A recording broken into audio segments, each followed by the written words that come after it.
Hello, welcome. Good to see such a big group of people here, and thank you for coming. The National Museum of the American Indian is celebrating Living Earth Festival today, and you are lucky because this is the final presentation of our dance program, which has been quite the hit through the weekend. And so you can hear some warming up here on the side.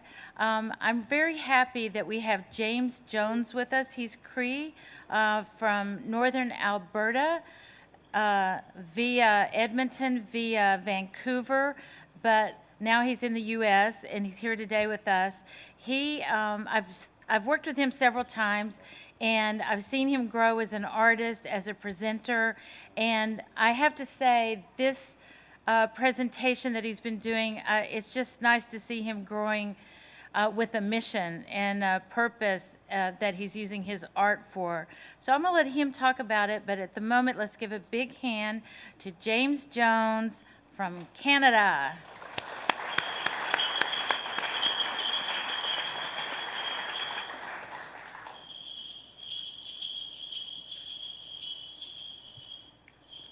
How is everybody doing today? Awesome, awesome. Thank you all for coming. I'm honored to be here at the Living Earth Festival.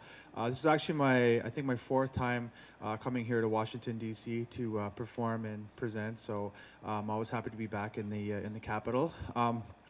As my good friend Sean was saying, my name is James Jones, and I am of the Cree Nation.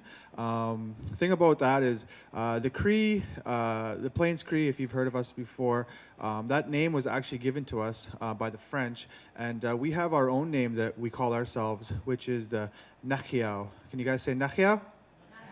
Nachiao, yes, and that means the people of four directions.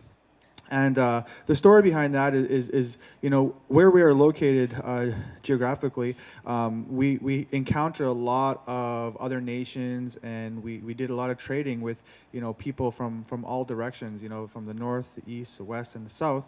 So, we are the people of four directions because we always welcome everybody in. Anybody who comes from abroad or comes into our territory, we would welcome them, as family, and we'd take them in and, take care of them. So with that being said, I want to get into another little part of my presentation, which is introducing an art form that was shown to me, I would say, maybe 15 years ago. It was shown to me by a really good friend. He's from the Taos Palbos tribe, and he taught me a little bit about the flute and what it means, to our people. And this is a tool. It's a tool we use to share stories. It's a tool we use to pass down teachings. And one of the things it was really used for back in the day was actually courtship. So it was used, if you've seen somebody that you were interested in, or there was somebody you wanted to marry or have a family with, often what you would do is you would sing them a song in hopes that they would fall in love with you. And we had to do things like that back in the day.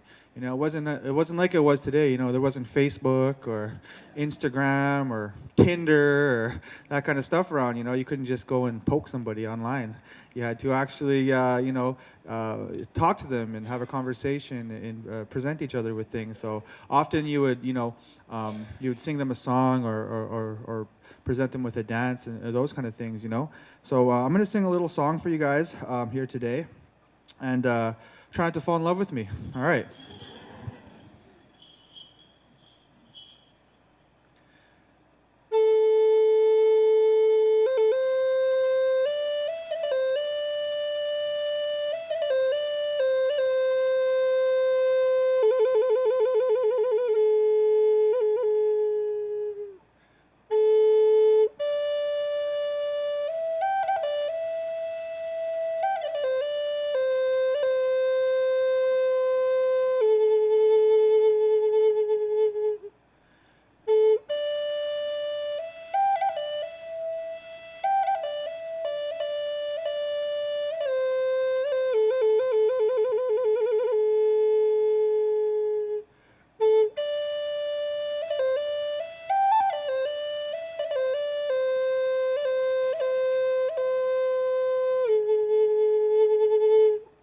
Thank you.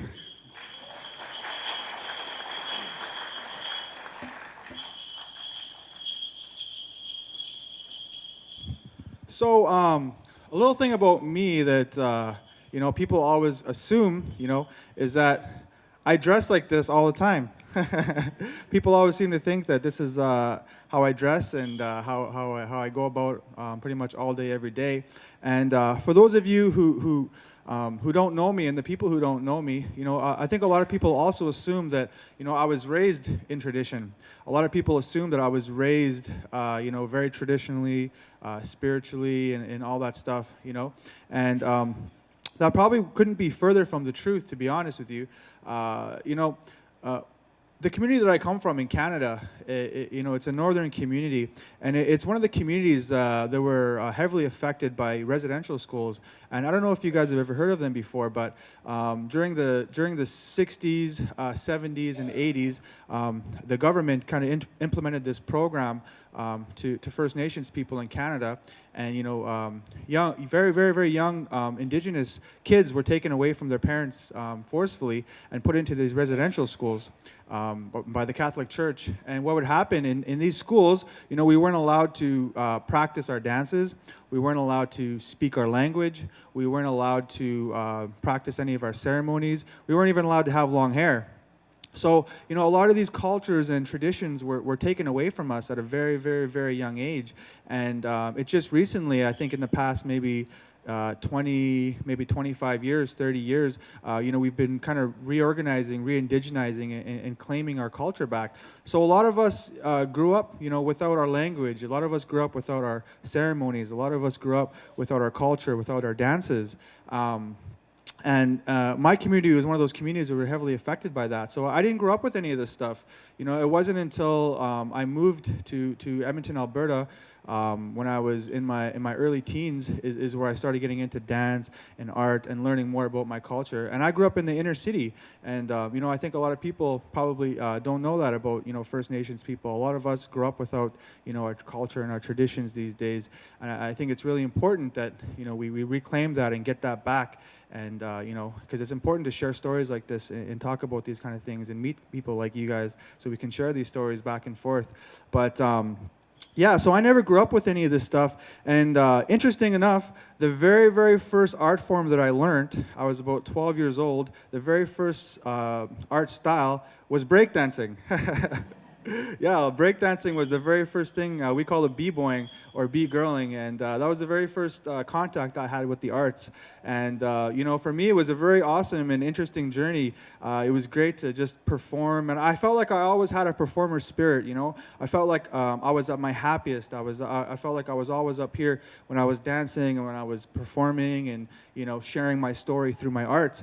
And yeah, that was my first art form that I came in contact with. And then later on, I wanted to transition into my own arts. I got inspired when I was like 15 or 16 to learn my own cultural arts, to learn the powwow stuff, to learn hoop dancing, to get back into ceremonies. So I could kind of say that, the hip-hop culture and the street dancing led me back to my ceremonies, led me back to who I was, with my own foundations. So before I get into my hoop dancing and stuff, I kind of want to take you guys down a trip through memory lane and show you a little bit about my history and where I started out as a dancer. So I'll do a little bit of a street dance kind of b-boy style, see if I can still do it. I'm not 16 anymore, so I might not be as good as I used to be, but I still got it, I think. So I'm gonna do a little bit of that for you guys. So also too, in the street dance community and where I come from, and when I started out, there's this thing we do. It's when we go like this. We do an action. We go like this, and we got our hands clapping. So that means you guys clap your hands. All right, there you go. Okay, not yet though. Awesome. And also too, coming from that era of dance and that style, we feed off of your energy, So, the more energy you're able to give during the show, the more energy I can give back as well. So, hope you guys enjoy it. Thank you.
man, that used to be so much easier like 20 years ago. So that's a little bit of history of kind of, where I came from as a dancer. I did that for a number of years. But, nowadays with the dancing that I do, I always keep that in mind. So I kind of blend a mixture of that style with the style that I do now. But what I'm going to do now is I'm going to actually bring out my hoops and getting to the second part of the presentation that I wanted to talk about. So with this style of dance that I'm going to be doing now, which is the traditional hoop dance, this dance, it's done in a lot of different places. You see it in a lot of different shows, and you see it in a lot of different, areas and performances. But one of the things about this dance is it actually originated as a healing dance. So this dance actually was done in ceremony, and it's been around a very, very, very long time. Some of the oldest hoop dancers and some of the elders of the dance who still pass down the traditions say that this dance has been around for over 400 or 500 years. It dates back to. And long time ago, we didn't have hoops like these. They danced with willows. So the very first hoop dancers, it said that the hoops were harvested in a very, very sacred way. And people harvested the red willows, and they would skin the red willows, and what they would do is they would soak them for 4 days to honor those 4 different seasons. And then after soaking them for 4 days, what they would do is they would use animal sinew to tie the hoops together, and then they would dry them in the sun, and then they would be in the shape of a hoop. And then this dance was also performed in a healing ceremony. So, and my hoops here that I'm using today were also harvested in a very, very sacred way. I harvested them myself from a very sacred place among First Nations people. We call this place Walmart. Yep. No, I'm just kidding. Actually Home Depot, but the thing is, these days a lot of the dancers, you see the hoop dancers, they use plastic hoops, and the reason behind that is because the dance has actually evolutionized over time. Just like our stories, they evolutionize over time. Our regalia evolutionizes over time, and the hoops. The moves that we do with the hoops now, they're a lot more, they put a lot more strain on the hoops. The dance is a lot more, agile and a lot faster. So a lot of those old hoops would break, if we're doing them with the wood, the moves that we do today, if we did them with the wooden hoops. So we use the plastics, but we still keep in mind, what the dance was originally created for, which was healing, And what I mean by that is a long time ago when people would do this in a ceremony, let's say somebody's family member, passed into the spirit world, or you're going through some kind of inner turmoil, maybe something in your life was happening that was making you or your family not feel so good, within your community. So what would happen is the community would put on a big healing ceremony, and hoop dancers would come down and they would dance for these people in hopes to lift their spirits, so they could move forward with their lives. And, so the dancers and whoever was watching the dance would become part of that ceremony. They would share that healing energy. And it's the same thing today when I'm dancing, some of the things I might be doing with the hoops, some of the teachings that I'm showing within it, some of the objects, some of the animals that you might see, what it looks like to me might be different to you, so you're part of that story, you're part of that journey as well.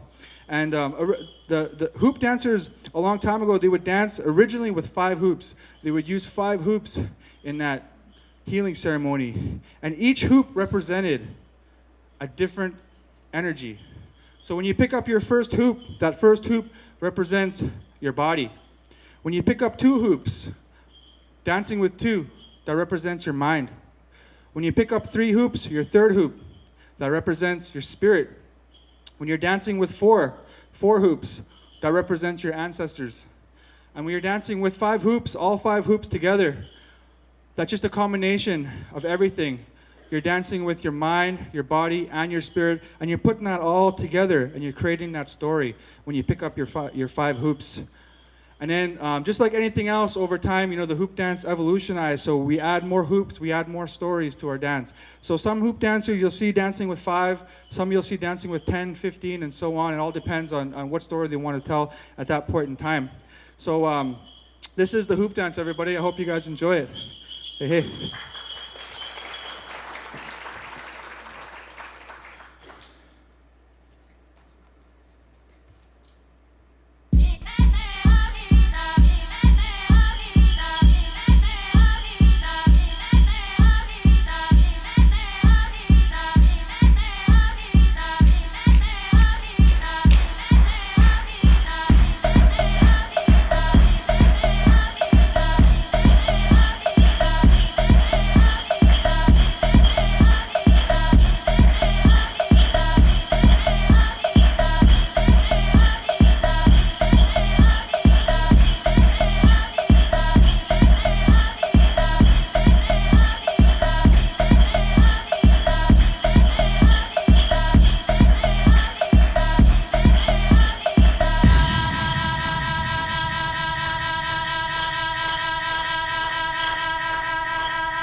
So that was a little bit of my story and the story with the hoops that I wanted to share with you.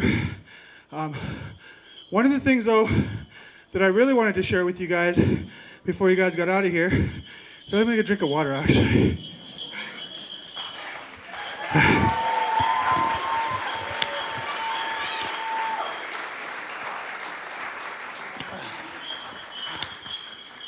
One of the things you should never ever do before hoop dancing is have an Indian taco at the Mystasium Cafe.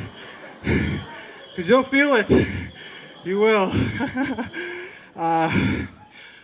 But one of the things I wanted to say to you guys and girls, before we get out of here, is that I've had a lot of really amazing teachings that were given to me in my life, by elders, by friends, by youth. And one of the most important teachings that I've held with me for a very, very, very long time is one of my elders told me that, you're going to meet a lot of people in your lifetime on your travels. You're going to meet people from all over the place. And every single person in here, you're going to meet people from all over the place. And myself, I might be from a different nation than you are, than many of you. And you might meet people in your life that are from different nations and different tribes. And those people that you meet, they might have different beliefs. They might believe in a different spiritual entity than you. They might believe in a different political structure than you. They might be from a place that has an imaginary border. They might come from a place where they look different. But the one thing that you cannot change and the one thing that you cannot deny is that even though we all have our differences and we're from many different tribes, we are all part of one special tribe, and that's the two-legged tribe. We really are,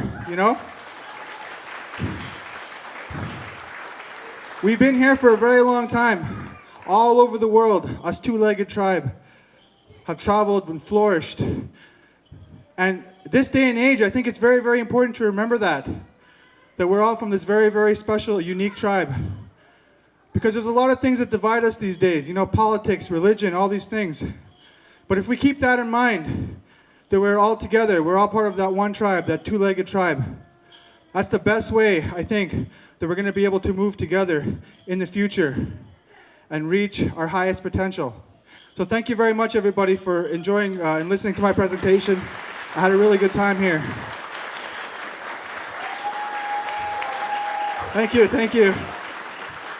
Is there another presentation after? At 3 o'clock. At 3 o'clock, right? Okay. So before I get out of here, I just want to say, in Nehiyaw language, we don't have a word for goodbye. Because we believe everybody that we meet in our lifetime, everybody that we cross paths with, we're going to see them again. So we don't say goodbye. We say exe. Can you guys say that? Exe. That means see you later. Thank you very much, everybody.